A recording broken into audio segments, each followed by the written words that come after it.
Yujiro के father उसे मारना चाहते थे, लेकिन एक बीमारी के चलते वो अनाथ हो गया। जब फाइनली कोई उसका दोस्त बना तो वैम्पायर्स ने उसे भी मार दिया। लेकिन उसके बाद यूजिरो के अंदर का डीमन जाग जाता है, जिसकी पावर नेक्स्ट लेवल थी और उसे अपने दोस्त से ही लड़ना पड़ता है। पूरा एनीमे देखेंगे, लेकिन उससे पहले चैनल को सब्सक्राइब जरूर से कर लेना और वीडियो को हाइप कर देना। कहानी की शुरुआत में हम इस कहानी के मेन कैरेक्टर यूजिरो को देखते हैं, जो अपने पेरेंट्स के साथ रहता था, लेकिन किसी वजह से उसके फादर अभी उसे मारने की कोशिश कर रहे हैं। वो एक साइको है, इसी वजह से वो उसके पीछे चाकू लेके भाग रहे थे। अब यूजिरो डर के बाहर आता है, जहाँ वो अपने दोस्तों की डेड बॉडीज देखता है, जिन्हें देख के वो घबरा गया था। लेकिन इतने में ही उसके फादर पीछे से उसे चाकू मार देते हैं। उन्हें लगा था कि वो मर गया, लेकिन वो मरा नहीं था। वो वहाँ से किसी तरह से बचता है और एक ऑर्फनेज में आ जाता है, जहाँ पर उसकी मुलाकात वैसे तो काफी सारे बच्चों से होती है, लेकिन उनमें से एक था मिखेला। और मिखेला स्पेशल इसीलिए था क्योंकि यूजिरो जब वहाँ पे आया था तब उसने तुरंत ही उसकी तरफ दोस्ती का हाथ बढ़ा दिया। हालांकि यूजिरो खुद को बहुत ही अनलकी मानता था, इसीलिए वो उससे दोस्ती नहीं करना चाहता था, लेकिन फिर धीरे धीरे उनमें दोस्ती हो जाती है। अभी वो कुछ ही टाइम वहाँ ऑर्फनेज में चैन से रह रहा था कि तभी अचानक से उनके शहर में एक बीमारी फैलना शुरू हो जाती है, जिसमें 13 साल या उससे बड़े बच्चों की जान अपने आप ही जा रही थी। और उसी टाइम कुछ लोगों का ग्रुप उनके शहर में आता है, और ये नॉर्मल लोग नहीं थे, ये असल में वैम्पायर्स थे। अब यहाँ पर सबको अचानक से मरता हुआ देख यूजिरो और उसके दोस्त जो 13 साल से कम उम्र के हैं, वो ऑर्फनेज की तरफ भागते हैं। लेकिन वहाँ पर जो उनका केयर टेकर था वो ऑलरेडी मारा जा चुका था। अब उसी टाइम वहाँ पे वो वैम्पायर्स का ग्रुप आ जाता है और उन सभी को पकड़ लेता है। उसके बाद से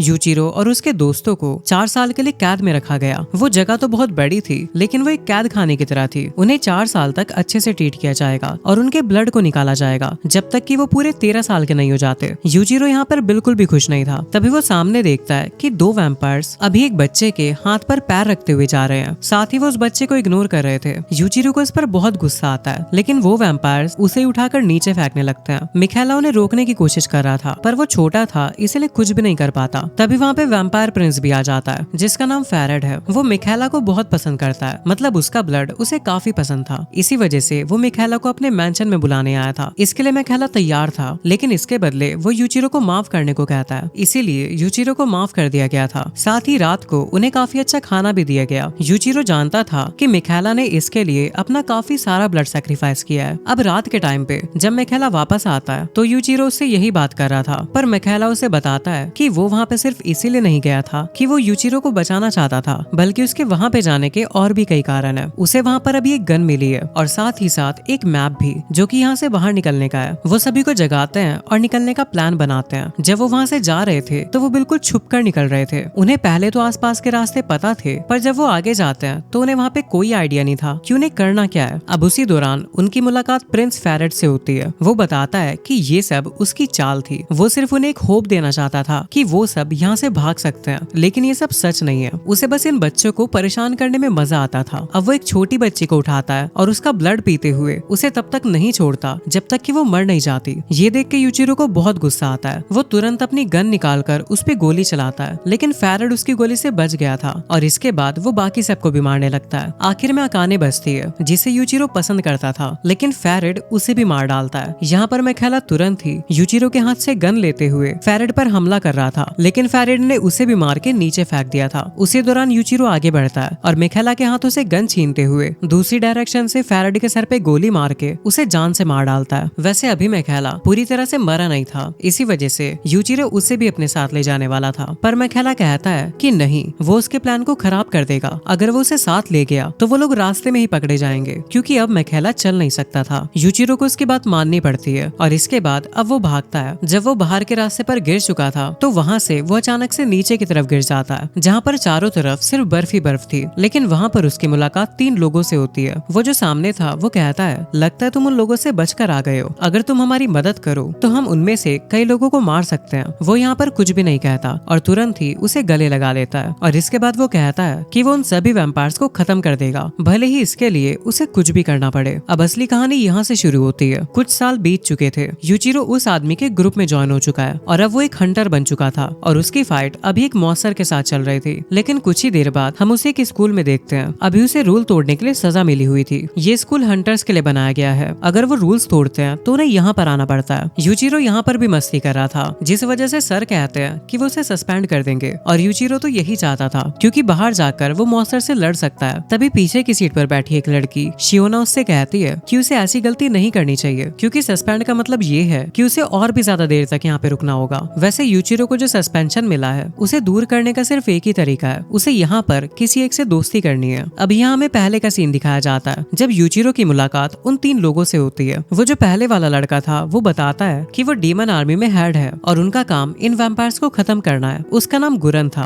उसने यूचिरो को ऑफर किया था कि वो उन्हें ज्वाइन कर सकता है, जिसके बाद यूचिरो ने उनके साथ हाथ मिला लिया। अब करंट टाइम में यूचिरो सोच रहा था कि गुरन बहुत बड़ा धोखेबाज है, उसने तब मुझे ज्वाइन तो करवा लिया लेकिन अब मैं यहाँ पे स्कूल में बैठा हुआ हूँ और मैंने तो अभी तक किसी वैम्पायर को भी नहीं मारा। तभी शियोना उसे कहती है कि अगर उसे सस्पेंशन से बाहर निकलना है तो उसे ना चाहते हुए भी किसी के साथ दोस्ती करनी होगी। यूचिरो कहता है कि वो गुरन से बात करे और उससे कहे कि उसे वैम्पायर को खत्म करना है, ना कि दोस्ती करनी है। फिर शियोना उसे एक लेटर दिखाती है और बताती है कि ये गुरन ने उसे दिया है। अगर उसे यहाँ से निकलना है और एक वैम्पायर हंटर बनना है तो उसे दोस्ती करनी पड़ेगी। अब वो लोग वहाँ उस स्कूल से वापस लौट रहे थे क्योंकि स्कूल की छुट्टी हो चुकी है, लेकिन नीचे आते वक्त यूचिरो को उसी की क्लास का एक लड़का योइची दिखता है। उसे अभी कुछ दूसरे बच्चे परेशान कर रहे थे। वो आगे जाकर उसे बचाने वाला था, पर तभी शियोना बताती है कि वो इनसे लड़ नहीं सकता क्योंकि ये भी रूल तोड़ने जैसा ही होगा। और अब इसी वजह से यहाँ पर योचिरो की भी पिटाई हो जाती है। लेकिन बाद में वो योची को वहाँ से ले गया था। वो पूछता है कि वो लड़के तुम्हें मार क्यों रहे थे, जिस पर वो बताता है कि वो डीमन आर्मी को ज्वाइन करना चाहता है। इसका मतलब उसे वैम्पायर से लड़ना है क्योंकि वैम्पायर्स ने उसकी बहन को मारा था और वो उसका बदला लेना चाहता है, लेकिन वो कमजोर है, इसी वजह से वो लड़का उसे मार रहा था। यूचिरो कहता है कि तुम सच में कमजोर हो, लेकिन तभी उन्हें एक धमाके की आवाज आती है। उन्हें पता चलता है कि एक वैम्पायर वहाँ पे आई है। यूचिरो को एक अच्छा मौका लगता है एक वैम्पायर को खत्म करने का और इसी वजह से वो निकल पड़ता है। उसने कुछ वेपन्स छुपा रखे थे, वो वेपन्स को निकालता है और तुरंत क्लासरूम में आ जाता है क्योंकि उसे पता था कि वो उसे वही मिलेगी। वो वैम्पायर अभी एक लड़की के ब्लड को पीने ही वाली थी और उसे जान से मारने ही वाली थी, लेकिन तभी यूचिरो वहाँ पे पहुँचता है और उस लड़की को बचा लेता है। वैसे यहाँ पे वो लड़का यामाना का भी था जो अभी यूचिरो को मार रहा था। वो काफी ज्यादा डरा हुआ लग रहा था। यहाँ पर यूचिरो उस वैम्पायर लड़की पे हमला करना शुरू करता है। लड़ाई के दौरान यूचिरो ने उसके हाथ को भी काट दिया था, लेकिन वो वैम्पायर लड़की फिर से अपने हाथ को जोड़ लेती है। इसके बाद फिर से उनमें लड़ाई शुरू हो जाती है। यूचिरो उसके ऊपर कई हमले करता है, लेकिन वो खुद को हील किए जा रही थी। उसकी एनर्जी खत्म होने वाली थी, इसी वजह से वो फिर से उस लड़की के पास आती है जिसे उसने शुरुआत में पकड़ा था। वो उसके ब्लड को पीने वाली थी, लेकिन तभी वहाँ पे यूजी आ जाता है और उसे दूर हटा देता है। लेकिन अब वो यूजी को मारने वाली थी, पर तभी यूचिरो उसके सामने आकर उसे बचा लेता है। ये देखकर उस वैम्पायर लड़की को काफी गुस्सा आ गया था। वो यूचिरो पे हमला करती है और उसे लेकर वहाँ खिड़की से नीचे कूद जाती है, लेकिन उसी दौरान यूचिरो ने अपनी तलवार उसे मार दी थी। पर वो बताती है कि वो इमॉर्टल है और वो कभी मर नहीं सकती। तभी वहाँ पे गुरन आता है जो कि अपनी खास तलवार से उसे मार देता है। असल में उसके पास एक स्पेशल स्वॉर्ड है जिससे वो वैम्पायर्स को खत्म कर सकता है। अब यूचिरो से रिक्वेस्ट करने लगता है कि वो उसे अपने साथ ले चले, तो गुरन कहता है कि नहीं, तुम्हें पहले एक दोस्त बनाना होगा। तभी वहाँ पे योइची आ जाता है जो कि छलांग लगाते हुए आ रहा था, जिसकी वजह से वो सीधा आकर यूचिरो के ऊपर गिर जाता है, जिससे वो बेहोश हो गया था। तभी वहाँ पे शियोना आती है और गुरन से कहती है कि यूचिरो का दोस्त बन चुका है, इसका मतलब गुरन को अपना प्रॉमिस निभाना होगा। अब अगले सीन में हॉस्पिटल में वो बता रही थी कि यूचिरो को मून डीमन आर्मी में एक्सेप्ट कर लिया गया है और साथ ही योइची भी उनके साथ आ सकता है उनका दोस्त बनकर। अब अगले दिन यूचिरो वापस से स्कूल में था, जहाँ पर उसकी मुलाकात उसी लड़की से होती है जिसकी उसने जान बचाई थी। वो लड़की उसे एक लेटर देने आई थी, लेकिन इससे पहले कि यूचिरो उस लेटर को पढ़ता वो वहाँ से चली जाती है। फिर वहाँ पे शिनाओ आती है जो कि उसे चिढ़ा रही थी। यूचिरो उससे कहता है कि हालांकि मैंने डीमन आर्मी को ज्वाइन कर लिया है, लेकिन फिर भी आखिर मैं स्कूल में क्या कर रहा हूँ। शिनाओ बताती है कि तुम्हारी ट्रेनिंग अभी तक पूरी नहीं हुई है, तुम्हें यहाँ पे अभी वैम्पायर एग्जामिनेशन यूनिट के बारे में बताया जाएगा। वो तभी अपने हाथों से एक चाबी निकालती है जो कि एक डीमन था। वो डीमन एक वेपन में बदल जाता है। वो कहती है कि तुम्हें इस तरह का वेपन मिलेगा। यूचिरो तुरंत अपनी तलवार निकालकर उससे लड़ने के लिए तैयार था। वो सोच रहा था कि वो उसके वेपन को छीन कर वैम्पायर से लड़ सकता है, पर शिनोआ बताती है कि वो उसके वेपन को यूज नहीं कर सकता क्योंकि उन्हें खुद के वेपन्स मिलते हैं जो कि उनके ऑर्डर को फॉलो करके उनकी बात माने। लेकिन यूचिरो फिर भी उससे लड़ रहा था उसकी स्ट्रेंथ को देखने के लिए। पर यूचिरो को पता लगता है कि वो बहुत ही ज्यादा ताकतवर है और उसका कोई भी अटैक उस पर काम नहीं करता, जबकि शिनोआ अभी तक अपनी पूरी पावर का इस्तेमाल कर भी नहीं रही थी। अब थोड़ी देर बाद उनकी मुलाकात उसी लड़के यामानाका से होती है। वो कहता है कि उन्हें उनकी हेल्प चाहिए। वो उनसे माफी भी मांग रहा था क्योंकि असल में उसका जो तीसरा साथी था वो फॉरबिडन चेम्बर में चला गया है। शिनोवो उसे बताती है कि वही जगह है जहाँ पर वैम्पायर्स एक्सटरमिनेशन यूनिट के न्यू मेंबर्स की ट्रेनिंग की जाती है। हालांकि वहाँ पे डीमंस रहते हैं, इसलिए वो जगह खतरनाक है, लेकिन यूचिरो नहीं सुनने वाला था। वो तुरंत ही वहाँ पे पहुंच जाता है। अभी शिनोआ उसे रोक रही थी और कह रही थी कि यहाँ पर जो लोग पहले से जा चुके हैं उनके पास डीमंस की पावर है और सिर्फ वही लोग वहाँ पे जा सकते हैं। अगर कोई दूसरा गया तो उसके ऊपर डीमन हावी हो जाएगा, जैसा कि यामानाका के दोस्त के साथ हुआ था। लेकिन फिर भी यूजी उस पर हमला करता है। वो उसके वेपन को लेने की कोशिश कर रहा था क्योंकि वो वेपन एक खास वेपन है जिसके अंदर डीमन की पावर है। शिनोवा उसे ऐसा करने से मना कर रही थी क्योंकि इससे यूचिरो डीमन के कब्जे में आ जाएगा, पर वो उसकी बात नहीं मानता और तुरंत ही वहाँ पे जाता है और फाइट करते हुए उसकी एक्स को ले लेता है। लेकिन इसी दौरान वो पास्ट में आ चुका था जहाँ उसके ऑर्फनेज के सारे दोस्त थे। अभी मीका उससे कह रहा था कि वो उसे ऐसी पावर देगा जिसके बाद वो हर वैम्पायर को मार पाएगा। लेकिन यूचिरो जानता था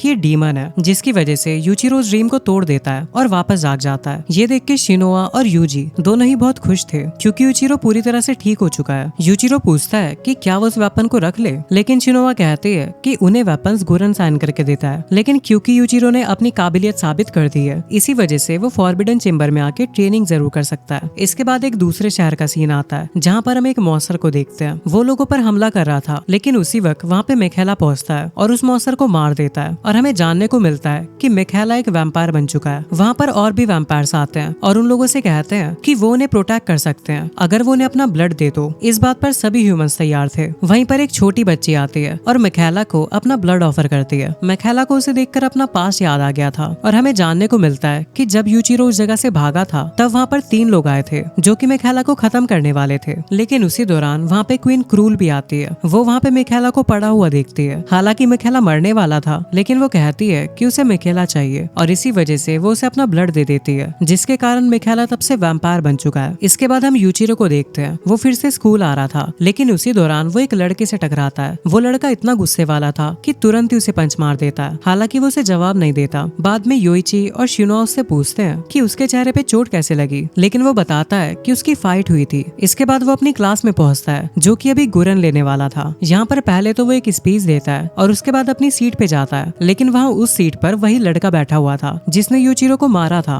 और अब यूचिरो को भी गुस्सा आ रहा था। इसी वजह से दोनों में फाइट हो जाती है, लेकिन गुरन उन दोनों को ही पीटते हुए वहाँ से दूर फेंक देता है और कहता है कि उन्हें क्लास में लड़ना नहीं चाहिए। अब बाद में उनकी मुलाकात एक नई इंस्ट्रक्टर से होती है जो कि उनका एक टेस्ट ले रही थी, जिसमें उन्हें 2 लोगों की टीम बनाकर कुछ रोबोटिक टाइप मॉन्स्टर से लड़ना है। यहाँ पर सभी की टीम बन जाती है, लेकिन यूचिरो को कोई भी नहीं मिला था और आखिर में सिर्फ किमिजुकी ही बचा हुआ था। इसी वजह से उसे उसी के साथ टीम बनानी पड़ती है। अब फाइट के दौरान अचानक से किमिजुकी को पता लगता है कि उसकी बहन की तबीयत बहुत ही खराब हो रखी है, जो कि अभी हॉस्पिटल के अंदर है, लेकिन वो फाइट पर ध्यान दे रहा था। यूचिरो कहता है कि तुम पागल हो क्या, तुम्हें अभी वहाँ जाना चाहिए। अब अगले सीन में हम देखते हैं कि वो वहाँ पे पहुंच चुका था। डॉक्टर बताते हैं कि अभी उसकी सिस्टर ठीक है, लेकिन वो वायरस उसकी बॉडी पर हावी हो रहा है। अब बाद में यूचिरो और किमिजुकी दोनों ही इस बारे में बात कर रहे थे क्योंकि उनके हाथ बंधे हुए थे और इसी वजह से वो लोग दूर भी नहीं जा सकते थे। आज का पूरा दिन उन्हें इसी तरह हाथ बांध के रहना होगा। इसी वजह से उनकी दोस्ती भी हो जाती है। अगले सीन में हम देखते हैं कि जब यूचिरो के हाथ खुल चुके थे तो वो वहाँ पे आकर गुरन पे हमला कर देता है और उससे डिमांड करता है कि उसे एक वेपन चाहिए जो कि वैम्पायर को खत्म कर पाए। गुरन उससे कहता है कि ठीक है, वो उसे वेपन दे देगा, लेकिन अगले ही अटैक में उसने यूचिरो को बेहोश कर दिया था। यूचिरो जब वापस लौटता है तो उसे लगता है कि गुरन उसके साथ मजाक कर रहा था, लेकिन शिनोआ बताती है कि गुरन कभी प्रॉमिस नहीं तोड़ता। अगले दिन जब गुरन उनकी क्लास में आता है तो योइची वेपन की डिमांड करता है। साथ में किमिजुकी भी अपने लिए एक वेपन मांगता है, पर उसी टाइम गुरन उन दोनों को मारते हुए कहता है कि पहले उन्हें अपने गुस्से पे काम करना चाहिए। फिर वो इंस्ट्रक्टर से पूछता है कि क्या उनके हिसाब से कोई ऐसा है जिसे इस वेपन के टेस्ट के लिए चुना जा सके, तो वो बताती है कि योइची को चुना जा सकता है क्योंकि उसके ऊपर डीमन स्पिरिट की एनर्जी का कोई भी असर नहीं होता। उसका टेस्ट लेने के लिए गुरन ने अपनी तलवार नीचे लगा दी थी, जिससे सभी बच्चे बेहोश हो जाते हैं। सिर्फ कुछ ही बच्चे खड़े हुए थे, जिनमें से एक योइची भी था। अब उन सभी को एक टेस्ट के लिए ले जाया जाता है। रास्ते में गुरन ये बात जानता था कि योइची सच में कमजोर है क्योंकि उसे लड़ने में बिल्कुल भी एक्सपीरियंस नहीं है और वो डरता भी है, और इसीलिए एक डीमन को अपने वश में कर लेना उसके लिए अच्छा होगा क्योंकि अगर कभी वैम्पायर से उसकी फाइट होती है तो वो उसके लिए फायदेमंद रहेगा। अब वो लोग वहाँ पे पहुंच जाते हैं जहाँ पे उन्हें वो टेस्ट देना था। उस जगह पे काफी सारे डीमंस के हेड लगे हुए थे। गुरन उन्हें सबसे पहले वार्निंग देता है कि अगर उन्होंने गलती करी तो वो डीमन के वश में आ जाएंगे। अब यहाँ पर जब वो लोग टेस्ट दे रहे थे तो हम सबसे पहले योचिरो को देखते हैं। वो डीमन के सामने था। वो डीमन उससे कह रही थी कि वो उसे अपनी पावर दे सकती है, लेकिन इसके लिए यूचिरो को उसके वश में आना होगा, पर वो इसके लिए तुरंत मना कर देता है। अब वो डीमन उसे बांध कर उसके दोस्तों की इमेज दिखाती है जो उससे कह रहे थे कि अगर उसे स्ट्रॉन्ग बनना है तो उसे डीमन की बात मान लेनी चाहिए, लेकिन यूचिरो इस ड्रीम को तोड़ने में कामयाब रहता है। उसके बाद उसकी मुलाकात उसी डीमन से होती है जिसका नाम असुरा मारू है। वो कहती है कि इतनी बात करने के बाद मैं तुम्हें लाइक करने लगी हूँ, मैं तुम्हें अपनी पावर्स दूंगी, लेकिन सिर्फ एक ही शर्त पर, तुम जब भी किसी वैम्पायर को देखोगे तो तुम्हें उसे खत्म करना होगा, चाहे वो कोई भी क्यों ना हो। पर इस बात से यूचिरो को कोई भी तकलीफ नहीं थी, क्योंकि वो तो यही चाहता था कि इस दुनिया से सारे वैम्पायर मारे जाएं। वो कहती है ठीक है, लेकिन जब भी तुम किसी वैम्पायर को मारने में नाकाम रहोगे तब मैं तुम्हारी बॉडी पे कब्जा कर लूंगी। यूचिरो शर्त के लिए मान जाता है। अब इसके बाद वो वापस से जाग गया था। उसकी मुलाकात किमिजुकी से होती है, जो कि पहले ही अपनी डीमन स्पिरिट को वश में कर चुका था। फिर हम योइची का सपना देखते हैं, जहाँ पर उसकी मुलाकात उसकी बहन से होती है और असल में वो डीमन थी। वो उसे बता रही थी कि योइची कितना कमजोर है और वो खुद से कभी भी उन वैम्पायर्स को नहीं मार पाएगा जिसने उसकी बहन को मारा है, और इसीलिए अगर वो चाहे तो ये डीमन उसकी मदद कर सकती है। यूचिरो डरा हुआ था, इसलिए वो हाँ कर देता है, जिस वजह से उस डीमन का उसकी बॉडी पे कब्जा हो गया था। जब योइची जागता है तो वो डीमन उस पर हावी थी और यहाँ पर कुछ भी नहीं किया जा सकता था। इसी वजह से गुरन कहता है कि हमें योइची को खत्म करना होगा। योइची उनके ऊपर हमला कर रहा था, लेकिन यूचिरो और किमिजुकी किसी तरह से उसके अटैक्स को रोक लेते हैं। वो उसके दोस्त हैं, इसी वजह से वो उसे मारना नहीं चाहते थे। लड़ाई के दौरान यूचिरो अपनी तलवार अलग फेंक देता है, लेकिन अभी योइची ने अपना स्पेशल वेपन उसी की तरफ तान रखा था। लेकिन यूचिरो के कॉन्फिडेंस की वजह से वो अपनी जगह से नहीं हटता और अचानक से योइची भी अपने सेंसेस में वापस आ जाता है। वो बिल्कुल नॉर्मल हो चुका था। वो तुरंत यूचिरो के पास आता है और उसे गले लगा लेता है। तभी गुरन वहाँ पे आके यूचिरो के लात मारता है और कहता है कि तुम्हें अपनी वेपन इस तरह से नहीं फेंकनी चाहिए। साथ ही वो योइची से भी कहता है कि उसे भी थोड़ा ताकतवर बनना होगा, क्योंकि इस तरह से वो किसी भी वैम्पायर से नहीं लड़ सकता। वैसे गुरन को यूचिरो के ड्रीम के बारे में भी पता था, इसी वजह से वो उसे उठाता है और उससे कहता है कि उसे अब अपने पुराने दोस्तों को भूलना होगा, क्योंकि अब ये नए दोस्त ही उसकी फैमिली है। अब हमें ये जानने को मिलता है कि पास ही की एक सिटी में वैम्पायर्स दिखे हैं, इसी वजह से वो लोग वहाँ पे जा रहे थे अपना मिशन पूरा करने के लिए। वो अगले ही दिन ट्रेन से जा रहे होते हैं। यूचिरो शिनुआ से पूछता है कि वो हमेशा उसका पीछा क्यों करती है, तो वो बताती है कि उसे असाइन किया गया है उस पर नजर रखने के लिए, जिससे यूचिरो कोई भी गलती ना करे, क्योंकि उसके अंदर वैम्पायर्स को मारने का पागलपन है। इसके बाद वो लोग उस जगह पे पहुंच जाते हैं जहाँ पर उन्हें बुलाया गया था। वहाँ पर उनकी मुलाकात किमिजुकी और यूजी से होती है। उसी दौरान वहाँ पे एक और लड़की मित्सुबा आती है और ये लड़की भी अब उन्हीं की टीम में रहेगी। लेकिन जब मित्सुबा को पता लगता है कि शिनुआ को लीडर बना दिया गया है तो उसे इस बात पर बहुत गुस्सा आता है। वो अभी उससे लड़ रही थी उसकी स्ट्रेंथ देखने के लिए। तभी गुरन वहाँ पे आके उन दोनों को रोकता है और दोनों को ही वार्न करता है कि अगर ये गलती उन्होंने दोबारा करी तो उनके लिए ठीक नहीं होगा।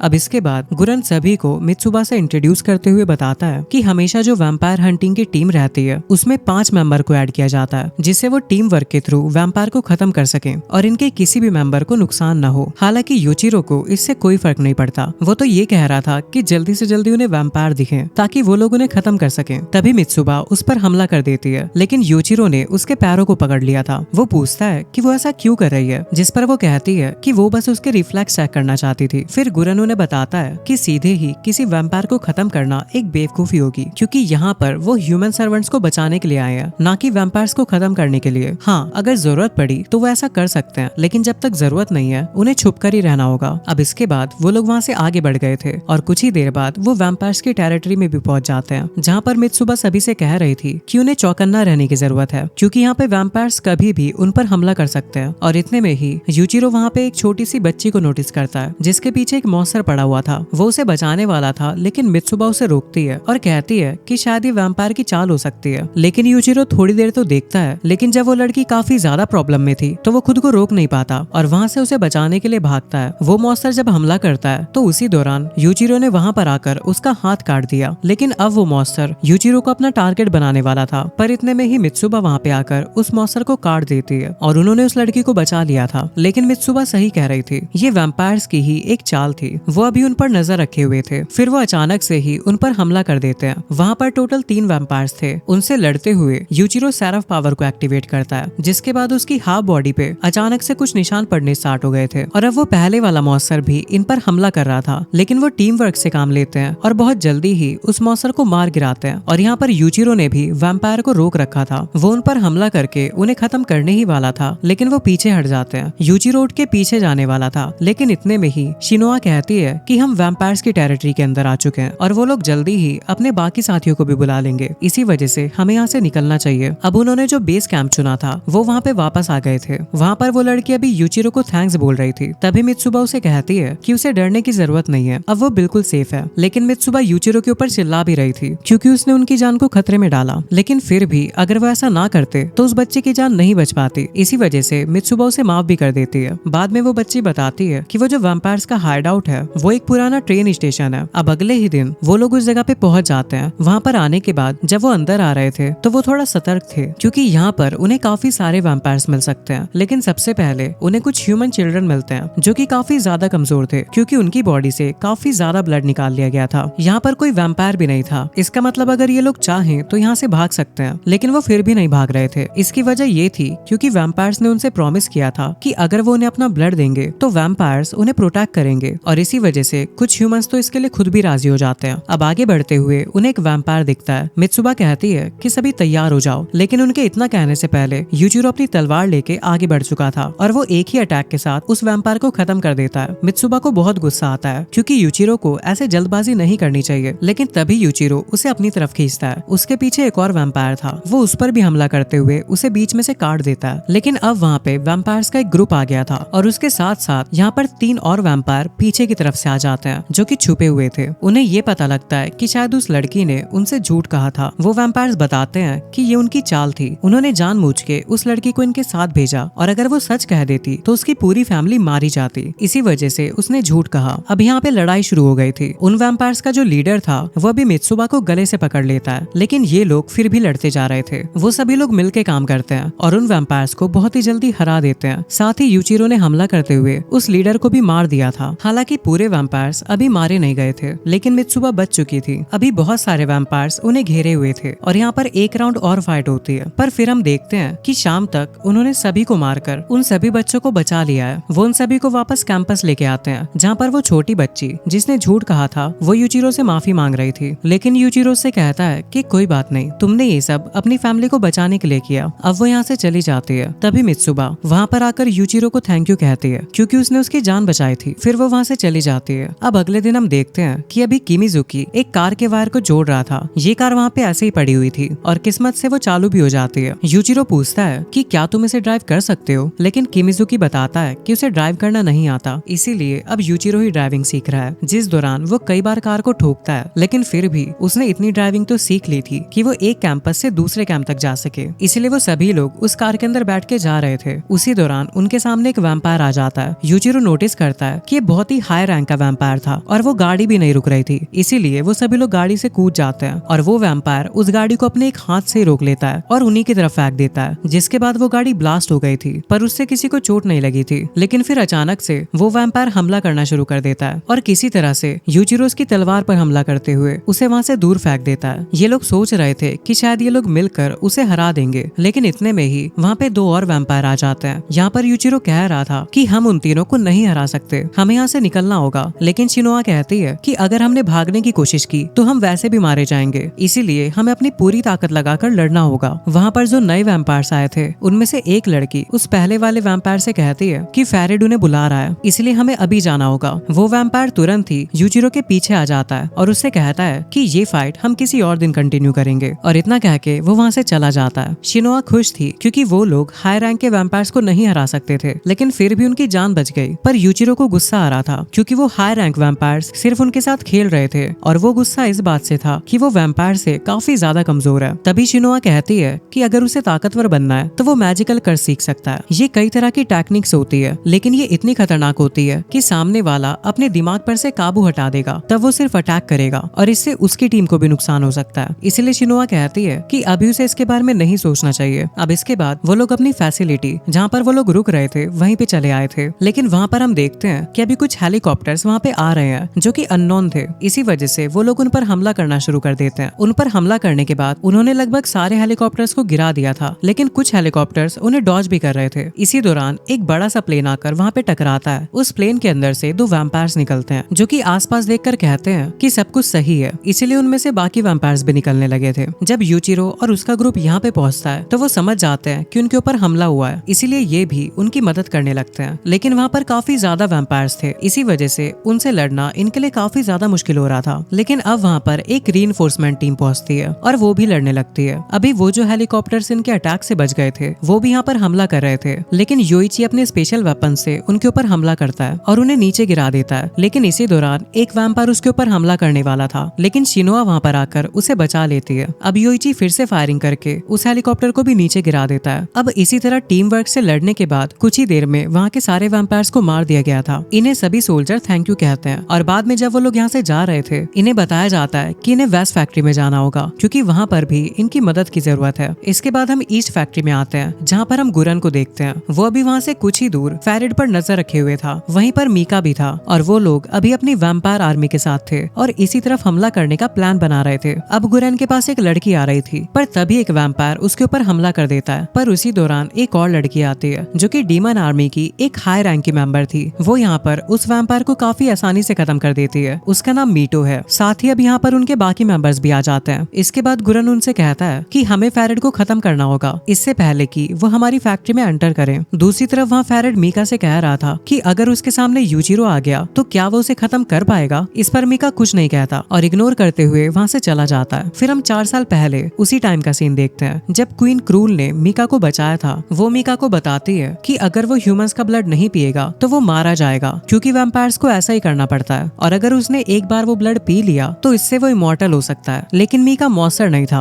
और वो ऐसा नहीं करना चाहता था। क्वीन क्रूल वहाँ पे नीचे आती है और अपने हाथ से अपना ब्लड एक ग्लास में निकालते हुए उसे देती है, लेकिन मीका ने तुरंत ही उसे दूर फेंक दिया था। क्रूल कहती है ठीक है तो फिर अगर तुम्हें मरना ही है तो तुम मर सकते हो और इसके बाद वो वहाँ से जाने लगती है। लेकिन तभी मीका उसका हाथ पकड़ता है और उसके हाथ से ब्लड पीने लगता है। फिर हम प्रेजेंट का सीन देखते हैं जहाँ पे यूचिरो और उसका पूरा ग्रुप अभी दूसरी फैसिलिटी में जा रहे थे एक बैकअप के तौर पे। उसी दौरान शिनोआ सभी को कुछ गोलियां दिखाती है जो गोली खाने के बाद उनकी पावर्स बढ़ जाएगी। इससे वो लोग हाई रैंक वैम्पायर से भी लड़ सकते हैं क्योंकि एक गोली खाने से उनकी पावर दोगुनी हो जाएगी और 2 गोली खाने से उनकी पावर 3 गुना बढ़ जाएगी। यूजिरो कहता है कि ये तो कमाल की बात है, अगर हम लोग 10 गोली एक साथ खा लें तो फिर क्या होगा। जिस पर शिमुजुकी कहता है कि तुम मारे जाओगे, तुम्हारे सारे ऑर्गन्स ब्लास्ट हो जाएंगे क्योंकि ये तुम्हारे डीमन को एनर्जी देती है। हालांकि सिर्फ 2 गोली खाने पर भी तुम्हें काफी सारी कैजुअलिटी झेलनी पड़ेगी। फिर वो कहता है कि ये तुमने हमें पहले क्यों नहीं बताया, हमने पहले भी एक हाई रैंक के वैम्पायर से फाइट की थी। जिस पर शियोना कहती है कि उसे इस चीज का मौका ही नहीं मिला क्योंकि एक गोली सिर्फ 15 मिनट के लिए काम करती है और इसके बाद वो कुछ भी नहीं कर पाएंगे। और दूसरी चीज ये है कि इस गोली की पावर को एक्टिवेट होने के लिए 10 सेकंड लगते हैं, इसीलिए उस वक्त लड़ते हुए उनके पास 10 सेकंड के लिए रुकने का और गोली खाने का टाइम नहीं था। अब अचानक उनके ट्रक के ऊपर हमला होना शुरू हो गया था और ये हमला एक हेलीकॉप्टर से हुआ था। वो जल्दी से बाहर निकलते हैं। यूजिरो नोटिस करता है कि जो ट्रक का ड्राइवर है वो बेहोश हो चुका है। वो उसे बचा रहा था, लेकिन इतने में ही हेलीकॉप्टर उस पर भी फायरिंग शुरू कर देता है। ये लोग अपने वेपन्स आगे करके उनकी गोलियों को रोकते हैं। इस तरफ योइची उस हेलीकॉप्टर पे फायरिंग करना शुरू कर देता है जिससे वो हेलीकॉप्टर ब्लास्ट हो जाता है। लेकिन इतने में उसने एक मिसाइल को लॉन्च कर दिया था जो कि सीधा उस ट्रक पर आकर गिरती है और वो ट्रक ब्लास्ट हो जाता है जिसकी वजह से नीचे जो जगह थी वो टूट जाती है और वो लोग एक अंडरग्राउंड जगह में आके कैद हो जाते हैं। उन्हें पता लगता है कि उनके बीच पत्थरों की एक दीवार बन चुकी है। उनकी आधी टीम एक तरफ है और आधी टीम दूसरी तरफ। यूजिरो के साथ अभी भी वो ड्राइवर था, इस वजह से वो उसे सेफ जगह पे ले जा रहा था ताकि उसका इलाज हो सके। वो दोनों टीम एक दूसरे को बाय करते हैं और सेफ रहने को कहते हैं। दूसरी तरफ हम मीका को देखते हैं जिसके सामने अभी गुरन खड़ा हुआ था। तभी मीका के जो साथी वैम्पायर्स हैं और फेरिड वो लोग वहाँ पे पहुंच जाते हैं, लेकिन यहाँ पर गुरन के भी साथी पहुंच चुके थे और वो दोनों ही फोर्सेस एक दूसरे से लड़ने के लिए पूरी तरह तैयार थी। फिर हमारा सीन स्पेशल कैंप फैक्ट्री में आता है जहाँ पर सभी का इलाज किया जा रहा था। जब वो उसे वहाँ पे छोड़कर जा रहे थे तो शिनुआ कहती है कि इस फैसिलिटी में हमारी जरूरत है। वहाँ पर गुरन एक काफी बड़ी फोर्स के साथ फाइट कर रहा है। यूजिरो कहता है ठीक है हम वहीं जाएंगे, लेकिन इससे पहले हमें हमारी टीम को वापस से ज्वाइन करना होगा। लेकिन तभी उन्हें कुछ सोल्जर से ये जानने को मिलता है कि पास ही के डिस्ट्रिक्ट में यूजिरो की टीम अभी वैम्पायर से फाइट कर रही है और वहाँ पर एक काफी अच्छी खासी आर्मी है, जबकि यूजिरो की टीम के वहाँ पे सिर्फ 3 मेंबर्स हैं। उन्हें बहुत खतरा था, इसी वजह से यूजिरो वहाँ जाने लगता है। शिनुआ कहती है कि हमारी जरूरत वहाँ नहीं बल्कि ईस्ट फैसिलिटी में है, लेकिन वो मना करता है और इग्नोर करते हुए आगे बढ़ जाता है। अब दूसरी तरफ हम यूजिरो के दोस्तों को देखते हैं जो कि अभी भी वैम्पायर से लड़ रहे थे। उन्होंने काफी सारे वैम्पायर्स को खत्म भी कर दिया था, लेकिन अब वो थकने लगे थे। तभी वहाँ पर यूजिरो और शिनुआ आके उन्हें बचा लेते हैं। अब किमिजुकी कह रहा था कि तुम यहाँ पर क्या कर रहे हो, तुम्हें तो ईस्ट फैसिलिटी में जाना चाहिए था। लेकिन यूजिरो कहता है कि जब उसे पता लगा कि तुम लोग खतरे में हो तो वो खुद को रोक ही नहीं पाया। इसके बाद वो मिलकर ईस्ट फैसिलिटी की तरफ निकल चुके थे। अब हम ईस्ट फैसिलिटी में आते हैं जहाँ पर हम देखते हैं कि गुरन की फोर्स और फेरिड की फोर्स दोनों की आपस में फाइट चल रही है, लेकिन वैम्पायर्स काफी ज्यादा हैं, इसी वजह से वो उनके ऊपर हावी पड़ रहे हैं। फिर गुरन यूरी के पास आता है। यूरी उससे कहती है कि इन वैम्पायर्स को हम संभाल लेंगे, तब तक तुम फेरिड को खत्म करो। अगर वो मारा गया तो इनका मोटिवेशन डाउन हो जाएगा। वहाँ फेरिड भी मीका से कहता है कि वो जाकर गुरन पर हमला करे और बाकी सबको बाकी वैम्पायर्स देख लेंगे। अब इसके बाद मीका और गुरन की फाइट होने लगती है। ये फाइट काफी ज्यादा खतरनाक थी। इसी दौरान गुरन कुछ टेलिस्मैन का इस्तेमाल करता है और उसने एक टेलिस्मैन मीका के सर पर भी लगा दिया था, जिसके बाद मीका अपनी पावर का इस्तेमाल नहीं कर पा रहा था। तभी अचानक अचानक से उसे कैद कर लिया जाता है और वहाँ पर एक धमाका होता है। लेकिन उस धमाके के बाद भी किसी तरह मीका ने सरवाइव कर लिया था। लेकिन ये उनकी चाल थी, क्योंकि वो उसे जिंदा पकड़ना चाहते थे। वो उसे लगभग कैद कर लेते हैं, पर तभी वहाँ पे गुरन आता है जो कि उस पर हमला करके उसे बेहोश करने वाला था। पर इतने में ही फेरिड वहाँ पर आकर मीका को बचा लेता है और गुरन को पंच करते हुए उसे वहाँ से दूर फेंक देता है। अब गुरन की हालत काफी ज्यादा खराब थी और अब वो एक पिल खाने वाला था। यूरी कहती है कि ऐसा मत करो, क्योंकि ऐसा करने से उसकी जान भी जा सकती है और ये काफी खतरनाक हो सकता है। लेकिन गुरन कहता है कि अगर मैंने ये पिल नहीं खाई तो हम लोग वैसे भी मारे जाएंगे। अभी वो पिल खाने ही वाला था, लेकिन इतने में ही मीका उसके ऊपर हमला कर देता है और उसके सामने तलवार रखकर उसे तलवार मार देता है। साथ ही वो उसे पूरी तरह से खत्म करने वाला था। लेकिन इतने में ही यूचिरो और उसकी टीम वहाँ पे पहुंच जाते हैं। जब यूचिरो गुरन को बचाने के लिए आता है तो मीका ने यूचिरो को देख के उसे पहचान लिया था। मीका वहाँ से हिला भी नहीं था। इतने में ही यूचिरो ने उसे तलवार मार दी थी। गुरन कहता है कि अपनी तलवार का कर्स पावर एक्टिवेट करो, इससे मीका पूरी तरह से मारा जाता। लेकिन इसी दौरान यूचिरो ने भी मीका को पहचान लिया था और इसीलिए वो ऐसा करने में नाकाम रहता है। मीका वहाँ से दूर हटकर बच गया था। लेकिन गुरन यूचिरो को मारता है और कहता है कि आखिर उसने अपनी कर्स पावर का इस्तेमाल क्यों नहीं किया। लेकिन यूचिरो अभी भी मीका को देख के हैरान था और कहीं खोया हुआ था। तभी गुरन को खांसी आती है और उसके मुंह से खून निकलता है। यूचिरो उसे देख के पूछता है कि क्या वो ठीक है, लेकिन गुरन उसे फिर से पंच करता है और कहता है कि उसे अपने सपने से बाहर आना होगा। तभी यूचिरो के दोस्त उससे पूछते हैं कि आखिर क्या हुआ, तो वो बताता है कि मीका असल में उसके बचपन का दोस्त है, इसी वजह से वो उसे मार नहीं पाया। अभी मीका और यूचिरो एक दूसरे की तरफ बढ़ रहे थे, लेकिन तभी वहाँ पे फेरिड आता है और मीका से कहता है कि ये इंसान तुम्हें मैनिपुलेट करने की कोशिश कर रहे हैं, तुम यूचिरो को मार दो। लेकिन इस चीज से मीका को गुस्सा आ जाता है और वो तुरंत ही फेरिड की गर्दन पकड़ लेता है। फेरिड कहता है ठीक है, हम यूचिरो को नहीं मारेंगे, मैं उसे अपने जैसा ही वैम्पायर बनाऊंगा। लेकिन मीका इस बात पर भी हाँ नहीं करता। फेरिड कहता है कि ठीक है, तुम उसके सारे दोस्तों को मार दो, हम उसे जिंदा छोड़ देंगे। अब मीका ने अपनी पावर को एक्टिवेट कर लिया था। ये लोग फिर से लड़ने के लिए तैयार थे। लेकिन इतने में ही वहाँ पर और वैम्पायर का ग्रुप आ जाता है। यहाँ पर क्रोली भी था। क्रोली वही है जिसकी फाइट यूचिरो और उसके ग्रुप से हुई थी। अब यहाँ पे हाई रैंक के वैम्पायर्स को देख के गुरन भी समझ गया था कि वो इन्हें नहीं हरा सकता, इसीलिए वो यूचिरो और उसके ग्रुप को वहाँ से जाने के लिए कहता है। लेकिन यूचिरो वहाँ से नहीं जाना चाहता था, पर उसके दोस्त उसे मना कर किसी तरह से ले जाने लगते हैं। उसी दौरान फेरिड दौड़ते हुए उनके सामने आ जाता है। वो कहता है कि हम इतनी आसानी से तुम्हें जाने नहीं देंगे। लेकिन यूचिरो को अपना पुराना टाइम याद आता है और इसी वजह से वो अपनी तलवार को हवा में घुमाकर वहाँ पे फेरिड पे हमला कर देता है। लेकिन सही वक्त पर फेरिड वहाँ से हट गया था, बल्कि वो गुरन के पंच भी कर देता है और उसे वहाँ से बहुत दूर फेंक देता है। इधर सभी की हालत काफी ज्यादा खतरनाक थी, क्योंकि वो वैम्पायर्स उनके ऊपर भारी पड़ रहे थे। इधर फेरिड भी गुरन को खत्म करने ही वाला था, लेकिन तभी यूचिरो उसे बचाने के लिए आता है। पर उसी वक्त फेरिड वहाँ से गायब हो गया था और उसके पीछे आ गया था। तभी वहाँ पे मीका भी आ गया था, जो कि यूचिरो को पकड़कर उसे वहाँ से ले जाने लगता है। यूचिरो उससे कह रहा था कि आखिर तुम वैम्पायर का साथ कैसे दे सकते हो, उन्होंने हमारे दोस्तों को मारा था। लेकिन इस पर मीका कहता है कि ह्यूमंस भी अच्छे नहीं है, वो भी इस धरती को खत्म करने वाले हैं, तुम्हें उन इंसानों से भी दूर जाना होगा। यूचिरो को ये सब बातें समझ में नहीं आ रही थी, लेकिन उसे अपने दोस्तों को बचाना था।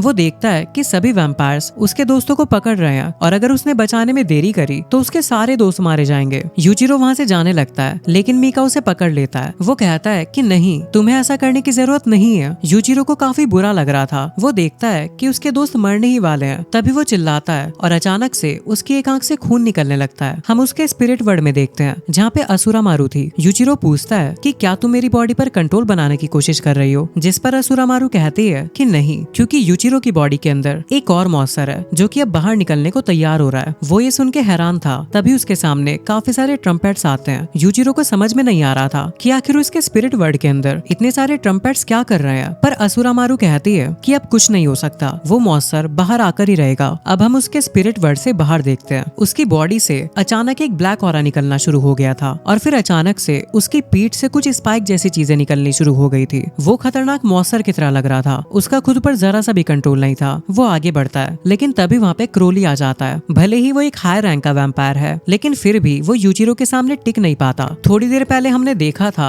कि उसकी स्पीड काफी ज्यादा तेज थी, लेकिन अब यूचिरो की स्पीड के सामने वो कुछ भी नहीं कर पाता और बहुत बुरी तरह से पिटता है। जब शिनोआ को होश आता है तो वो देखती है कि उसके पास एक बहुत बड़ा गड्ढा है, जो कि यूचिरो के अटैक की वजह से हुआ था। हालांकि अभी तक यूचिरो नॉर्मल नहीं हुआ था, वो उसके सामने ही था और शिनोआ के ऊपर हमला करने वाला था। तभी उसके अटैक के सामने मीका आ जाता है, जिसकी वजह से यूचिरो की तलवार मीका को लग गई थी, लेकिन वो मरा नहीं था। लेकिन उसने शिनोआ को बचा लिया था। अब उस गड्ढे के अंदर हम गुरन को देखते हैं, जिसने फेरिड का गला पकड़कर उसे उठा रखा था। गुरन चिल्ला के यूचिरो को नॉर्मल होने के लिए कहता है, लेकिन इसी दौरान शिनोआ यूजिरो को टाइट से पकड़ लेती है ताकि उसे सब कुछ याद आ सके और वो अपने अंदर के डीमन को हरा सके। हम देखते हैं कि ये चीज काम कर गई थी। वो डार्क एनर्जी वापस से यूजिरो की बॉडी के अंदर चली जाती है और वो पूरी तरह से ठीक हो जाता है। अभी फेरेड उसे ही देख रहा था, लेकिन गुरन उससे कहता है कि वो उनकी चाल में फंस गया है क्योंकि यूजिरो सिर्फ उनके डिस्ट्रैक्शन के लिए था। तभी वहाँ दूर से कुछ छुपे हुए डीमन आर्मी के मेंबर्स अपनी मिस्ट्री पावर से फेरेड और बाकी वैम्पायर्स पर हमला करते हैं। हालांकि उनमें से कुछ ने सर्वाइव कर लिया था, पर तभी वहाँ पे एक और ग्रुप पहुँचता है। ये डीमन आर्मी के ही मेंबर्स हैं और इन्हें हिरागी फैमिली कहा जाता है। वहाँ जैसे उनका लीडर पहुँचता है, वो कहता है कि हमें सभी वैम्पायर्स को कैद करना है। फिर हम कुछ दिन बाद का सीन देखते हैं। हम शिनोआ को देखते हैं जो कि अभी एक लैब में जा रही थी। वहाँ उसे अंदर नहीं जाने दिया जा रहा था, पर वो बताती है कि वो एग्जामिनेशन यूनिट का हिस्सा है, लेकिन फिर भी वो उसे अंदर नहीं जाने देते। उसके बाद वो ने एक सिंबल दिखाते हुए बताती है कि वो भी हिरागी फैमिली से बिलोंग करती है। फिर उसे अंदर आने दिया जाता है। पहले तो वहाँ पे काफी सारे जेल थे जिनके अंदर वैम्पायर्स कैद हैं। इसके बाद अंदर अभी कुछ साइंटिस्ट वैम्पायर के ब्लड के ऊपर रिसर्च कर रहे हैं। वहीं पर उसे गुरन मिलता है जिससे वो यूजिरो की कंडीशन के बारे में बात करती है, लेकिन गुरन कहता है कि वो सिर्फ एक लैब सब्जेक्ट है। उसे हमने पावर दी जिससे हम सिर्फ उसका इस्तेमाल कर सके। अभी हमें उसकी कोई जरूरत नहीं है। जब शियोना जा रही थी तो वो बताती है कि उसने जितनी पिल खाई थी उस हिसाब से उसे जल्दी होश आ जाएगा, क्योंकि इस बात को एक हफ्ता बीत चुका है। यूजिरो पूरे एक हफ्ते से बेहोश था और इसी वजह से शियोना को उसकी चिंता हो रही थी। इधर हम पहले का सीन देखते हैं। जब हिरागी फैमिली वहाँ पर पहुंची थी तब फेरेड मीका से कहता है कि हम सभी को जाना होगा, पर मीका यूजिरो के बिना नहीं जाना चाहता था। तभी फेरेड उसे गले से पकड़कर उठाता है और कहता है कि ये समय इस तरह की बातें करने का नहीं है। अब वो लोग वापस चले गए थे। अभी के टाइम में मीका भी कुछ मशीन के अंदर से बाहर निकल रहा था। वहाँ उसके साथी भी थे। वो उससे यूजिरो के बारे में पूछते हैं, लेकिन मीका उन्हें इग्नोर करता है। तभी एक साथी कहता है कि आखिर यूजिरो को तब हुआ क्या था। तभी दूसरा साथी बताता है कि उसके ऊपर किसी खास पावर का इस्तेमाल किया गया था उसकी स्ट्रेंथ को बढ़ाने के लिए। वो सिर्फ उनका लैब सब्जेक्ट है। मीका ये सब सुन रहा था, लेकिन वो उसके बाद भी उसे इग्नोर करते हुए आगे बढ़ जाता है। तभी वो दूसरा वैम्पायर कहता है कि तुम काफी मिस्टीरियस हो, तुम कभी भी हमें अपनी बातें नहीं बताते। मीका कहता है कि वो बस एक मामूली सा वैम्पायर है और उन्हें इससे ज्यादा जानने की जरूरत नहीं। वहीं दूसरी तरफ यूजिरो को होश आ चुका था, जिस पर उसके दोस्त काफी ज्यादा खुश थे। पर यूजिरो सोच रहा था कि उसे फिर से मीका से मिलना है। अब जब वो पूरी तरह से रिकवर हो जाता है तो वो एक लाइब्रेरी के अंदर बैठा हुआ था और वहाँ पर काफी सारी बुक्स पढ़ रहा था। तभी वहाँ पे शियोना आती है और देखती है कि यूजिरो किसी तरह की बुक पढ़ रहा है। पहले तो वो वहाँ से जा रही थी, पर फिर वो रुक कर यूजिरो से पूछती है कि आखिर वो वैम्पायर को वापस से इंसान में बदलने की बुक क्यों पढ़ रहा है। तो वो बताता है कि उसे मीका को ठीक करना है। साथ ही वो मीका के बारे में पूछता है कि क्या उसे कैद कर लिया गया था, जिस पर शियोना बताती है कि नहीं, वो अपने साथियों के साथ यहाँ से भाग गया था। उसी समय एक अनाउंसमेंट होती है जो कि हिरागी फैमिली की तरफ से थी। वो लोग अभी यूजिरो को हेडक्वार्टर्स में बुला रहे थे।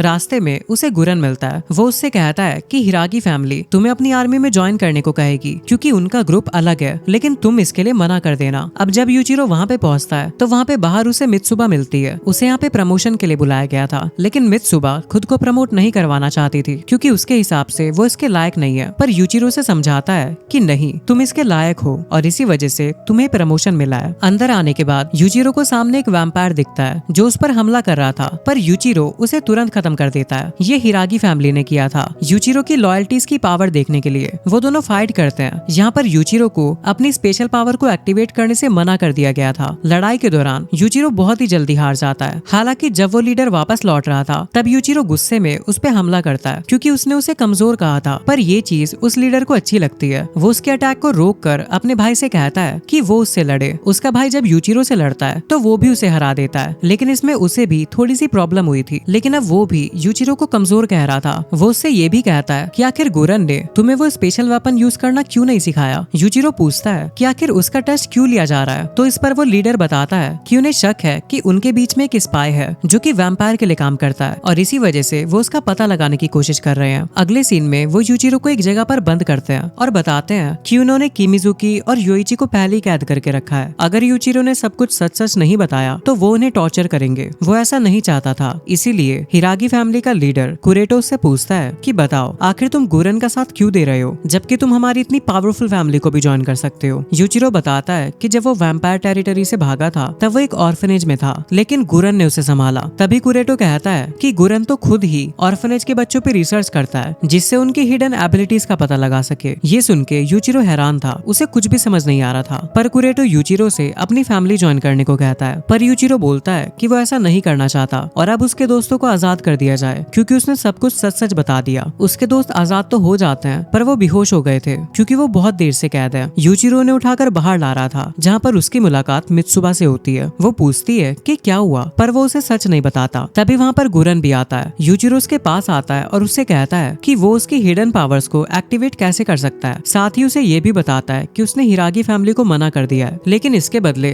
गुरन को मीका को बचाना होगा। इसके बाद हम उन वैम्पायर्स के पास आते हैं जहाँ पर हम मीका को देखते हैं जो कि काफी प्रॉब्लम में था क्योंकि वैम्पायर बनने के बाद उसने कभी भी किसी इंसान का खून नहीं पिया है और वैम्पायर के लिए ये चीज बहुत जरूरी होती है। वो अभी खुद पर कंट्रोल नहीं कर पा रहा था। तभी सामने फेरिड एक छोटे से बच्चे को गले से उठाता है और मीका से कहता है कि वो इसका ब्लड पी सकता है। मीका तुरंत वहाँ से भागता है और फेरिड का हाथ पकड़कर उसे वहाँ से जाने को कहता है। अब फेरिड चला गया था। मीका से वैसे तो खुद पर कंट्रोल नहीं हो रहा था, लेकिन फिर भी वो किसी तरह से खुद को संभालता है। इधर यूजिरो के पास शियोना उन सभी को बताती है कि अगर वो अपनी डीमन से मिलना चाहते हैं और उनके साथ बॉन्ड क्रिएट करना चाहते हैं तो इसके लिए उन्हें अपने डीमन की ही एनर्जी का इस्तेमाल करते हुए अपने हाथ को काटना होगा। तभी वहाँ पर कुछ मॉन्स्टर आ जाते हैं जिसे योइची ने काफी आसानी से हरा दिया था क्योंकि उसने अपनी डीमन एबिलिटी को अनलॉक कर लिया है उसके साथ एक अच्छा बॉन्ड बनाकर। अब यूजिरो भी तुरंत अपनी तलवार की पावर को एक्टिवेट करता है और अपने हाथ पर कट लगा लेता है। उसकी आंखें लाल हो जाती है और उनमें से खून निकलने लगता है, जिसके बाद वो बेहोश हो चुका था। अब सपने में वो सबसे पहले वो सीन देखता है जहाँ पे उसके फादर ही उसे मारना चाहते थे पर वो किसी तरह उस सपने से बाहर आ जाता है। जिसके बाद वो असुरा मारू के सामने खड़ा था। वो उसके ऊपर हमला करने वाली थी क्योंकि यूजिरो कहता है कि मैं कभी भी तुम्हें अपनी बॉडी पे कंट्रोल नहीं करने दूंगा। लेकिन जब वो हमला कर रही थी तो यूजिरो अपनी तलवार वहीं पे फेंक देता है। वो कहता है कि मैं तुमसे लड़ूंगा भी नहीं क्योंकि मुझे तुमसे नहीं लड़ना। वो मीका को बचाने के लिए उससे हेल्प मांगता है और इसके बदले वो आसुरा मारू का दोस्त बनेगा। वो इसके लिए तैयार थी जिसकी वजह से उनके बीच में एक बॉन्ड बनता है और यूजिरो वापस से जाग गया था। उसके बाद किमिजुकी की बारी थी। वो भी अपने सपने में आता है और अपने डीमन के साथ फाइट करता है। हालांकि उसके डीमन ने उसके चेस्ट में अपनी तलवार घुसा दी थी, लेकिन फिर भी किमिजुकी हार नहीं मानता और वो फिर से तलवार उठाते हुए उस पे हमला करता है। उसने भी अपने डीमन को हरा दिया था और उसके पास भी वो स्पेशल एबिलिटीज आ चुकी थी। वो जाकर यूजिरो पे हमला कर देता है। वो कहता है कि वो यूजिरो और खुद की पावर को टेस्ट करना चाहता है। अब उनमें फाइट शुरू हो चुकी थी जिस दौरान किमिजुकी अपनी नई नई टेक्निक्स का इस्तेमाल करता है। उसी तरह यूजिरो भी एबिलिटीज का इस्तेमाल कर रहा था। अब अगले दिन यूजिरो, मित्सुबा और शिनोआ ये तीनों ही गर्ल्स डॉम में आते हैं जहाँ पर शिनोआ और मित्सुबा रहती है। वहाँ पर आने के बाद वो लोग अभी बैठकर बातें कर रहे थे जिस दौरान शिनोआ बोलती है कि आगे होने वाले वॉर में वो किसका साथ दे। या तो वो गुरन का साथ दे सकती है या फिर हिरागी फैमिली का। उन्हें किसी एक को ही चुनना होगा। गुरन इतना पावरफुल नहीं है, इसी वजह से टीम थोड़ी चिंता में थी। फिर हमें दूसरा सीन दिखाया जाता है जहाँ पर यूजिरो अभी शिनोआ से माफी मांग रहा था क्योंकि उसे ये बात पता लग चुकी थी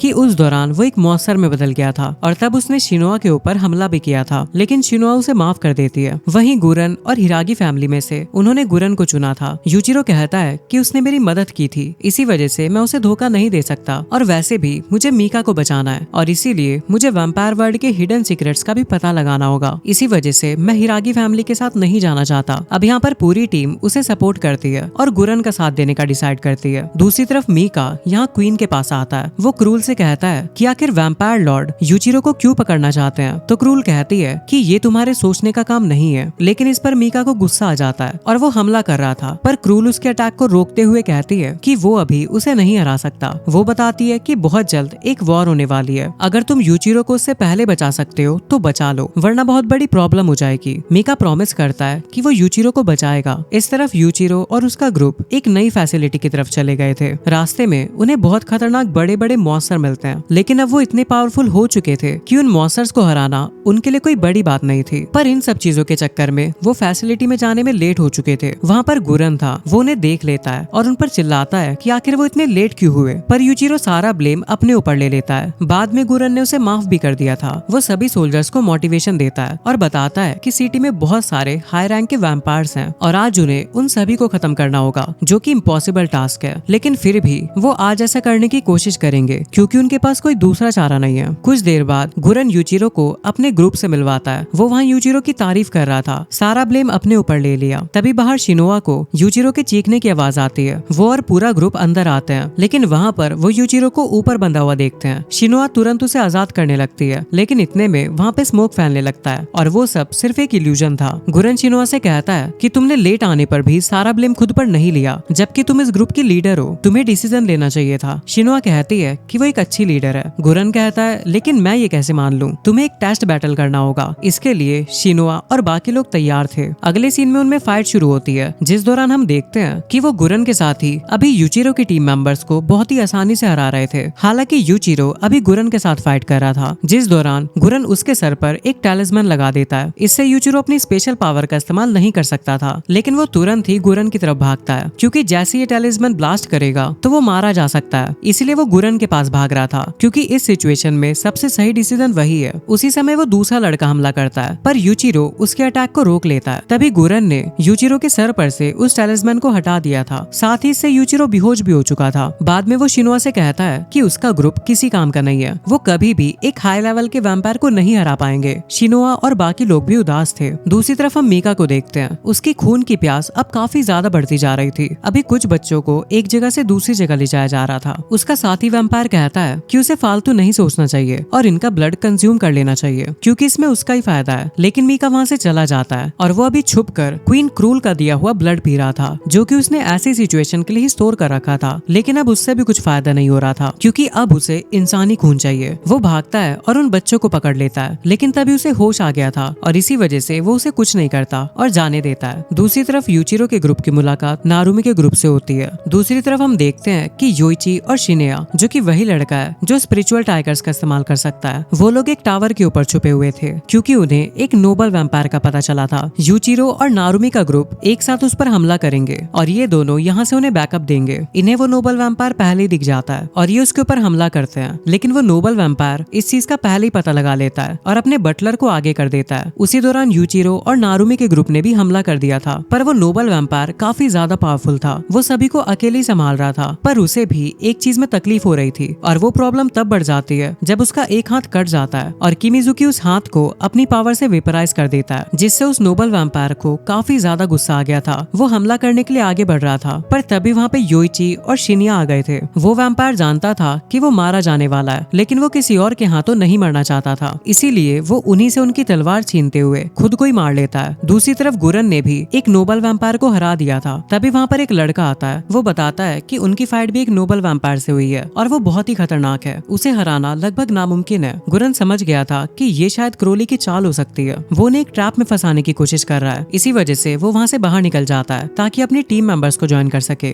दूसरी तरफ नारुमी अभी एक दूसरी टीम को देखता है, जो कि बहुत ही मुश्किल से बचकर आई थी। वो हैरान थी कि आखिर नारुमी की टीम पूरी तरह से सेफ कैसे है। नारुमी उन्हें यूचिरो के ग्रुप के बारे में बताता है कि इन्हीं की वजह से हमने उस नोबल वैम्पायर को हराया, वरना तो वो बहुत ही ज्यादा पावरफुल था। अब तभी वहाँ पे गुरन आता है। वो कहता है कि अब हम नोबल पे हमला नहीं करेंगे, हमें उन सर्वाइवर्स को बचाना है जिन्हें वैम्पायर्स ने पकड़ रखा है। गुरन अपने ग्रुप से कहता है कि वो लोग यहीं रुके और जब दूसरी टीम आ जाएगी तो उन्हें डायरेक्शन गाइड करते हुए वापस लौट जाएं, क्योंकि उनकी टीम की हालत काफी खराब हो गई थी। अब आहिरा वहीं पर रुकती है और दूसरी टीम भी कुछ देर में वहाँ पर आ गई थी, लेकिन तभी वहाँ पर वैम्पायर के हेलीकॉप्टर आना शुरू हो जाते हैं। आहिरा उन्हें शूट करती है जिससे वो दूसरी टीम को बचा सके, लेकिन उसके अंदर से कुछ वैम्पायर्स नीचे आ गए थे। उनमें मीका भी था। मीका आहिरा को उठाकर नीचे गिरा देता है। वो जानती थी कि ये लोग उन्हें जिंदा पकड़ना चाहते हैं, इसी वजह से वो अपनी सभी साथियों से कहती है कि वो खुद को मार सकते हैं, जिसके बाद वो एक गोली खाते हैं और मारे जाते हैं। और अब आहिरा भी ऐसा ही करने वाली थी, लेकिन मीका उसे रोक लेता है। वो उससे यूचिरो की लोकेशन के बारे में पूछता है, लेकिन आहिरा ये सुन के शॉक थी। मीका ने ये चीज काफी धीरे से पूछी थी। आहिरा कुछ नहीं बताती तो मीको वहाँ से जाने लगता है, पर तभी वो उसकी गर्दन पर चाकू रख देती है और उसे धीरे से बताती है कि वो शायद सभी डीमन आर्मी के मेंबर्स के साथ क्रोली की तरफ गया है, सभी सर्वाइवर्स को आजाद करने के लिए। इसके बाद मीका ने उसे टाइट पकड़ के नीचे गिरा दिया था। वो वहाँ से जा रहा था, लेकिन उसके साथ ही कहते हैं कि हमें इसे ले चलना चाहिए, लेकिन इससे आहिरा को गुस्सा आता है और वो उनपे शूट करने वाली थी, पर तभी मीका घूमते हुए उसे बीच में से काट देता है। वहीं दूसरी तरफ गुरन और बाकी सभी लोग उस जगह पर पहुंचते हैं जहाँ पे क्रोली है। वो वहाँ पे सभी इंसानों को बंधा हुआ देखते हैं। ये सिर्फ एक ट्रैप था, इसी वजह से वो डायरेक्ट हमला नहीं करते, वो छुपकर हमला करते हैं। लेकिन अब गुरन की फाइट डायरेक्ट क्रोली से हो जाती है। वो एक हाई रैंक वैम्पायर है, इसीलिए इनके लिए उसे हराना लगभग नामुमकिन था। तभी यहाँ पर शिनिया आता है, लेकिन गुरन और शिनिया मिलकर भी क्रोली को हरा नहीं पा रहे थे। उनकी हालत बहुत खराब थी और वो भागने की कोशिश भी करते हैं, लेकिन क्रोली उन्हें पकड़ लेता है। शिनाया ने इस दौरान कई बार अपने उस स्पिरिचुअल टाइगर का भी इस्तेमाल किया था और इसी वजह से उसकी एनर्जी लगभग खत्म हो गई थी, लेकिन क्राउली को कुछ भी नहीं होता। अब वहाँ पर योचिरो का ग्रुप आता है। उनका ग्रुप पूरी कोशिश करता है कि वो शिनिया और गुरन दोनों को वहाँ से ले जा सके, लेकिन गुरन को खुद क्राउली ने अपने हाथ से पकड़ रखा था। वो लोग किसी तरह शिनिया को वहाँ से दूर हटा लेते हैं। यूचिरो गुरन को भी बचाना चाहता था, लेकिन शिनिया कहता है कि नहीं, हमारे पास भागने के अलावा कोई कोई और चारा नहीं है। इसी वजह से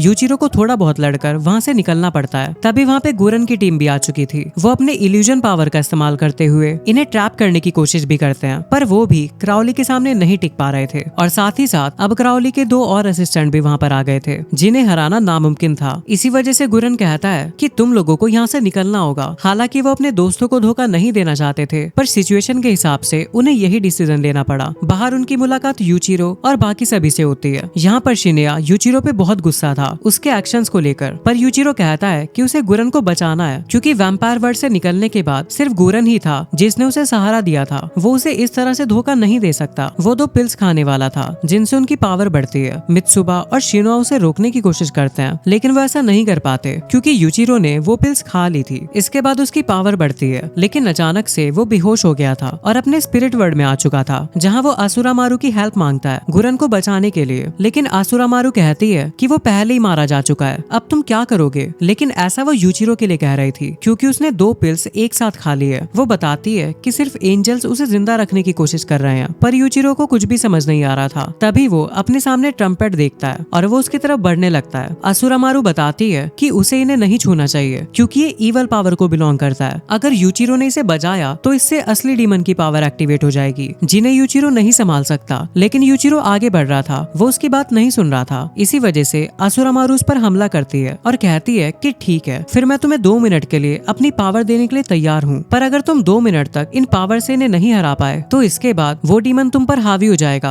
और तुम खुद एक डीमन बन जाओगे और तुम्हारी बॉडी मैं पोजेस कर लूंगी। यूचिरो इसके लिए मान जाता है। अब यूचिरो की पावर काफी बढ़ चुकी थी। वो सभी को अपने पास से अलग करते हुए सीधा उसी जगह पे भागता है जहाँ पे क्रोली ने गुरन को पकड़ रखा है। वहाँ पर उसके 2 वो असिस्टेंट्स भी थे। यूचिरो वहाँ पर पहुँचते ही हमला करना शुरू कर देता है। हालांकि क्रोली देखकर काफी हैरान था कि आखिर यूचिरो की पावर पहले से ज्यादा कैसे हो गई, पर फिर भी यूचिरो को अभी भी क्रोली को हराने में काफी ज्यादा प्रॉब्लम हो रही थी। गुरन वहाँ पे सामने आ जाता है जिससे यूचिरो को कोई सीरियस चोट ना लगे। वो उससे कहता है कि उसे वहाँ से चले जाना चाहिए, वो क्राउली को कभी नहीं हरा सकता, पर यूचिरो किसी की भी नहीं सुन रहा था। अब इस लड़ाई के दौरान हम देखते हैं कि 2 मिनट कंप्लीट होने वाले थे, जिस वजह से यूचिरो का हॉर्न भी बाहर आ गया था। वो पूरी तरह से एक डीमन में बदलने वाला था, लेकिन इससे पहले वहाँ पर एक कॉफिन आ जाती है। ये कॉफिन किमिजुकी ने अपनी पावर की मदद से क्रिएट की थी। इसके अंदर एक डीमन है। वो उस डीमन के थ्रू यूचिरो को पकड़ता है और उसे उस कॉफिन के अंदर बंद करके वहाँ से ले जाने लगता है। उसने बहुत ही मुश्किल से यूचिरो को फिर से बचा लिया था। अब वो उसे वहाँ से अपने वेयरहाउस पर ले जा रहे थे ताकि वो वहाँ पर उसका इलाज कर सके। लेकिन रास्ते में उनकी मुलाकात मीका से होती है। वो भागते हुए आ रहा था। वहाँ पर वो यूचिरो को नोटिस करता है। यूचिरो सबसे पीछे की तरफ था क्योंकि वो बेहोश था और इसी वजह से वो उसे उठाकर ले जा रहे थे। मीका तुरंत यूचिरो के पास बढ़ता है, लेकिन इन्हें लगता है कि एक वैम्पायर है और इसी वजह से वो उससे फाइट करने लगते हैं। मीका सभी से लड़ते हुए उन्हें दूर हटाते हुए आगे बढ़ रहा था। इसी दौरान उसकी फाइट मित्सुबा से भी होती है। वो उसे भी दूर कर देता है। फिर उसकी फाइट शिनोआ से होती है। वो उससे कहती है कि हम भी यूचिरो के ही दोस्त हैं। वो उसे रोकने की कोशिश कर रही थी, लेकिन मीका ने उसे भी हटा दिया था। इस लड़ाई में मीका को बहुत सारी चोटें लगती है, लेकिन किसी तरह से वो यूचिरो के पास पहुंच चुका था। अब शिन्या और बाकी सभी उस पर हमला करने वाले थे और मीका उनके सामने टिक नहीं सकता था। लेकिन तभी अचानक से शिनोआ आगे आकर उन सभी के अटैक्स को रोक देती है। उन्हें समझ नहीं आ रहा था कि आखिर वो एक वैम्पायर का साथ क्यों दे रही है। लेकिन तभी शिनोआ मीका से कहती है कि वो यूचिरो को लेके वहाँ से चला जाए। मीका वहाँ से चला जाता है। तभी एक मेंबर शिनोआ के मार के उसे नीचे गिरा देता है और वो उसे जान से भी मारने वाला था। लेकिन तभी नारुमी उसे रोक देता है और कहता है कि ये समय लड़ने का नहीं है। हालांकि किसी को भी समझ नहीं आ रहा था कि आखिर शिनोआ ने एक वैम्पायर की मदद क्यों की। लेकिन वो लोग खुद भी एक प्रॉब्लम में पड़े हुए थे क्योंकि वहाँ पे काफी सारे वैम्पायर्स आने लगे थे। वो लोग उनसे लड़ते हैं और उन्हें हराते हैं, लेकिन बाकी फोर्स आने से पहले उन्हें यहाँ से निकलना था। दूसरी तरफ हम मीका को देखते हैं जो कि खुद काफी ज्यादा घायल हो रखा था, लेकिन फिर भी वो यूचिरो की बॉडी को उठाते हुए वहाँ से ले जा रहा था। लेकिन रास्ते में उसे वापस से खून की तलब लगती है। उसे सामने एक टूटे हुए मॉल से कुछ बच्चों की चीखने की आवाज आती है। वो तुरंत वहाँ पे भागता है और उनमें से एक बच्चे को पकड़ लेता है। वो बच्चा उसे मौसर कह रहा था। ये सुन के मीका वापस होश में आ जाता है और उसे छोड़ देता है। फिर वो यूचिरो को भी वहाँ पे लेके आता है और अब वो वापस से ऐसा रिएक्ट ना करे और गलती से कहीं यूचिरो को ही चोट ना पहुंचा दे। इसी वजह से वो यूचिरो को वहीं पर रखकर थोड़ी सी दूर बैठ गया था। अभी यूचिरो अपने स्पिरिट वर्ल्ड के अंदर आसुरामारू के साथ था। तभी आसुरामारू उसे बताती है कि किमिजुकी ने उसे सही टाइम पे रोक लिया, जिस वजह से वो डीमन नहीं बन पाया और इसीलिए वो मरा नहीं है। वो फिर से उड़ जाएगा, लेकिन इसके लिए टाइम लगेगा। यूचिरो पूछता है कि क्या उसके दोस्त ठीक हैं? वो कहती है कि इस बारे में मैं भी कुछ नहीं बता सकती। वो सिर्फ अपनी आंखें खोलने के बाद ही इन सब का पता कर सकता है। अब थोड़ी ही देर में में यूचिरो को होश आ जाता है। होश में आके वो सबसे पहले मीका को देखता है और मीका के खून की प्यास काफी ज्यादा बढ़ी हुई थी। इसी वजह से वो बहुत तकलीफ में था, उसके मुंह से खून भी निकल रहा था।